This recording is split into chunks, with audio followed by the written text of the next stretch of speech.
हाँ, तो welcome to bio giant channel. इस वीडियो में हम अपनी न्यूट्रिशन इन ह्यूमन बीइंग्स की जर्नी को कंटिन्यू करेंगे। तो शुरू करते हैं। The exit of food from the stomach is regulated by a sphincter muscle which releases it in small amounts into the small intestine. जो एग्जिट है फूड का स्टमक से, वो रेगुलेट किया जाता है एक स्फिंक्टर मसल से, जो स्टमक से स्मॉल इंटेस्टाइन में फूड को थोड़े थोड़े अमाउंट्स में रिलीज करता है। मतलब पहले थोड़ा करेगा, फिर थोड़ा करेगा, फिर थोड़ा करेगा, मतलब धीरे धीरे उस फूड को रिलीज करता है। Okay, from the stomach the food now enter the small intestine. Stomach से फूड उसमें आ चुका है, तो धीरे धीरे करके स्मॉल इंटेस्टाइन में पूरा।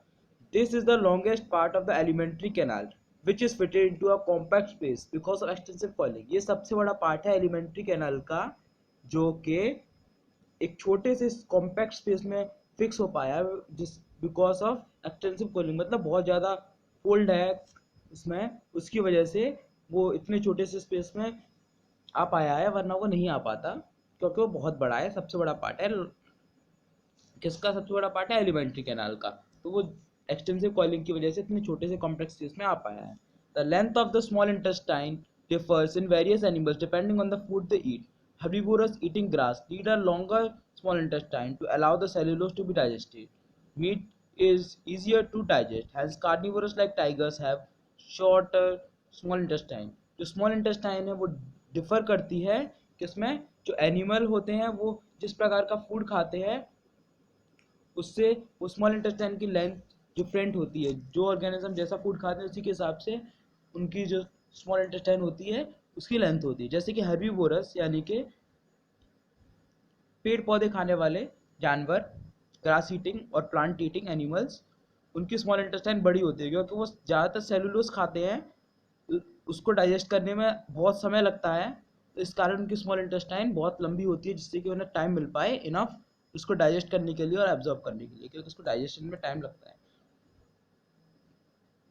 जबकि जो मीट होता है वो आसानी से डाइजेस्ट हो जाता है। इसीलिए जो मांसाहारी जीव होते हैं जैसे कि टाइगर्स, उनके पास स्मॉल इंटेस्टाइन बहुत छोटी होती है, क्योंकि वो इजीली डाइजेस्ट हो जाता है और उसको इजीली एब्जॉर्ब भी किया जा सकता है, इसीलिए उनको ज़्यादा समय नहीं लगता है। The small intestine is the site of the complete digestion of carbohydrate, proteins and fats. Small intestine में डाइजेशन कंप्लीट हो जाता है कार्बोहाइड्रेट, प्रोटीन्स और फैट्स का। स्मॉल इंटेस्टाइन के बाद डाइजेशन और कहीं नहीं होता। It receives secretion of the liver and pancreas for this purpose. जो कंप्लीट डाइजेशन के लिए जो स्मॉल इंटेस्टाइन है वो सीक्रेशन रिसीव करती है लीवर और पेनक्रियाज से। ठीक है। The food coming from the stomach is acidic in nature and has to be made alkaline for the pancreatic enzyme to act. जो फूड आ रहा होता है स्टमक से वो एसिडिक होता है नेचर में, तो जो लीवर होता है वो अपना सीक्रेशन रिलीज करता है, जो कि बाइल जूस होता है। वो बाइल जूस को रिलीज कर देता है स्मॉल इंटेस्टाइन में कॉमन बाइल डक्ट के थ्रू, कॉमन बाइल डक्ट के थ्रू उसको रिलीज कर देता है स्मॉल इंटेस्टाइन में, जिससे कि वो एसिडिक फूड न्यूट्रलाइज हो जाता है, क्योंकि बाइल बेसिक होता है और जो कायम आ रहा होता है उससे जो फूड आ रहा होता है स्टमक से वो एसिडिक होता है, तो वो न्यूट्रलाइज हो जाता है। ठीक है। तो फिर उसके बाद जो पेनक्रियाज होता है वो अपना सिक्रेशन रिलीज करता है। ठीक है। पेनक्रियाज का सिक्रेशन क्या होता है? Trypsin, amylase and लियर। ट्रिप्सिन का काम क्या होता है? प्रोटीन डाइजेस्ट करना। और जो अमाइलेज होता है वो कार्बोहाइड्रेट डाइजेस्ट करता है, लियर्स फैट डाइजेस्ट करता है। और जो हमारा जो बाइल होता है जो लीवर से आ रहा होता है वो उसको गॉल ब्लैडर में स्टोर भी किया जाता है। उसको कब गॉल ब्लैडर में स्टोर किया जाता है? जब या तो वो ज़्यादा प्रोड्यूस हो जाता है ज़रूरत से ज़्यादा, या फिर वो जिस समय प्रोड्यूस होता है ना उस समय पे जो हमारा स्टमक होता है वो खाली होता है, हमने उस समय पे कुछ खाना नहीं खाया होता, तो उस समय पे क्या होता है? उस समय पे उसको गॉल ब्लैडर में स्टोर कर दिया जाता है। और इसका बाइल का एक और फंक्शन है, वो है फैट को इमल्सीफाई करना, यानी कि जो बाइल है वो जो बड़े बड़े फैट ड्रॉपलेट्स होते हैं उनको छोटे छोटे ड्रॉपलेट्स में कन्वर्ट कर देता है, क्योंकि जो बड़े बड़े होते हैं फैट ड्रॉपलेट्स उनको डाइजेस्ट करने में प्रॉब्लम आती है, इसीलिए वो उनको छोटे छोटे ड्रॉपलेट्स में कन्वर्ट कर देता है, जिससे कि वो इजीली डाइजेस्ट हो पाए। ओके। हाँ। Bile juice from the liver accomplished this in addition to acting on fats. fats are present in the intestine in the form of large globules which make it difficult for enzymes to act on them. Bile salt break them down into smaller globules, increasing the efficiency of enzyme action. Smaller होने से जो बड़े बड़े fat droplets होते हैं उनके ऊपर जो एंजाइम्स का एक्शन होता है वो बढ़ जाता है, उसका असर बढ़ जाता है. This is similar to the emulsifying action of soaps on dirt that we have learnt about in chapter 4. ये सिमिलर है किससे? जो इमल्सिफाइंग एक्शन होता है सोप्स का जो डर्ट के ऊपर, उससे सिमिलर है ये बाइल का भी एक्शन फैट्स की ओर. मतलब जो हमारे कपड़े होते हैं वो गंदे हो जाते हैं, हम जो सोप यूज़ करते हैं वो बेसिक होता है नेचर में. जो कपड़े गंदे हुए होते हैं तो जो डर्ट होता है वो एसिडिक होता है, तो वो क्या करता है सोप, उसको इमल्सिफाई कर देता है, उनको छोटे छोटे में कन्वर्ट कर देता है जिससे कि फिर वो आसानी से धुल जाते हैं. ठीक है, आसानी से गंदगी निकल जाती है क्योंकि उसको छोटे छोटे उनमें कन्वर्ट कर देता है. इसके बारे में आपने चैप्टर 4 में पढ़ा होगा केमिस्ट्री में. हाँ, तो कंटिन्यू करते हैं अब इसको. The pancreas secretes pancreatic juice which contains enzymes like trypsin for digesting protein and lipase for breaking down emulsifying fat. The walls of the small intestine contain glands which secrete intestinal juices. The enzymes present in it finally convert the proteins into amino acid complex, carbohydrate into glucose and fats into fatty acids and cholesterol. तो small intestine की जो walls होती हैं वो भी कुछ glands होते हैं, उनके पास भी जो होते हैं इंटेस्टिनल ग्लैंड्स जो इंटेस्टिनल जूस सीक्रेट करते हैं. वो इंटेस्टिनल जूसेस में एंजाइम्स होते हैं, उनका फंक्शन होता है जो प्रोटीन्स जो बची होती हैं उनको फाइनली अमाइनो एसिड्स में कन्वर्ट कर देते हैं, और जो कार्बोहाइड्रेट्स होती हैं उनको फाइनली ग्लूकोज में कन्वर्ट कर देते हैं, और फैट को फैटी एसिड एंड कोलेस्ट्रॉल में कन्वर्ट कर देते हैं फाइनली. और यहाँ पे डाइजेशन खत्म हो जाता है. ठीक है, digested food is taken up by the walls of the intestine.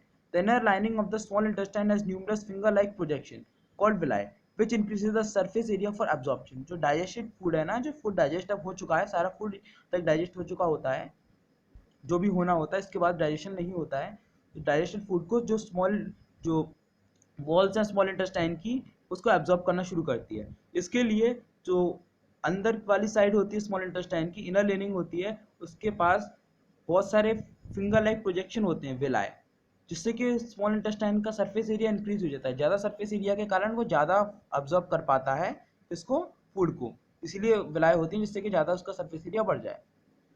तो villi are richly supplied with blood vessels which take the absorbed food to each and every cell of the body where it is utilized for obtaining energy, building up new tissues and repair of old tissue. जो विलाय होती है उसका अगर हम internal structure देखेंगे तो उसके अंदर ब्लड वेसल्स होते हैं, तो फूड को जैसे विलाय में एब्जॉर्ब होता है, फूड विलाय में स्मॉल इंटेस्टाइन के द्वारा विलाय में एब्जॉर्ब होता है, तो विलाय से वो ब्लड वेसल्स में चला जाता है और ब्लड वेसल उसको सारे सेल्स तक पहुंचा देते हैं. ठीक है, मतलब ब्लड में चला जाता है और ब्लड उसको सारे सेल्स तक पहुंचा देता है फूड को. ठीक है, क्योंकि उसमें बहुत सारे ब्लड सेल्स होते हैं ना विलाय में, तो उसको पहुंचा देता है क्योंकि ब्लड तो पंप होता रहता है, तो उससे सारे सेल्स तक पहुंच जाता है. वहाँ पे उसका इस्तेमाल होता है एनर्जी बनाने के लिए, जो कि बेसिकली कार्बोहाइड्रेट से एनर्जी बनती है, टिश्यूज बनाने के लिए जो कि प्रोटीन का वर्क है और फैट्स का वर्क है, और ओल्ड टिश्यूज को रिपेयर करने के लिए. ठीक है, ये भी सब प्रोटीन्स और फैट्स का वर्क है. The unabsorbed food is sent into the large intestine where its wall absorb more water from this material. The rest of the material is removed from the body via the anus. जो unabsorbed होता है, जो food अभी तक absorb नहीं हो पाता है, वो लार्ज इंटेस्टाइन में पहुंच चुका होता है. इस समय तक लार्ज इंटेस्टाइन उसमें से वाटर एब्जॉर्ब करना शुरू कर देती है, क्योंकि अभी तक इसमें बहुत सारा वाटर होता है ना, तो वाटर को एब्जॉर्ब करना शुरू कर देती है, और वाटर को एब्जॉर्ब करने के बाद जो मटेरियल बचता है उसे वो एनएस से निकाल देता है. ठीक है, और इसको निकालने का जो फंक्शन होता है वो एक मसल, एक स्फिंक्टर होता है, उसे कहते हैं हम एनल स्फिंक्टर, वो रेगुलेट करता है, वो हमारे कंट्रोल में होता है, इसीलिए हम जब चाहते हैं तभी हम फिशेस को निकालते हैं. ठीक है, एनल स्फिंक्टर उसको रेगुलेट करता है. The exit of this waste material is regulated by the anal sphincter. ठीक है, अब तो हम डेंटल कैरीज पढ़ेंगे और उसके बाद आज का वीडियो खत्म करेंगे. डेंटल कैरीज और tooth decay causes gradual softening of enamel at dentine. It begins when bacteria acting on sugars produces acid that softens or demineralize the enamel. जो दांत होते हैं, दांत का टूटना घिसना वो किस कारण होता है?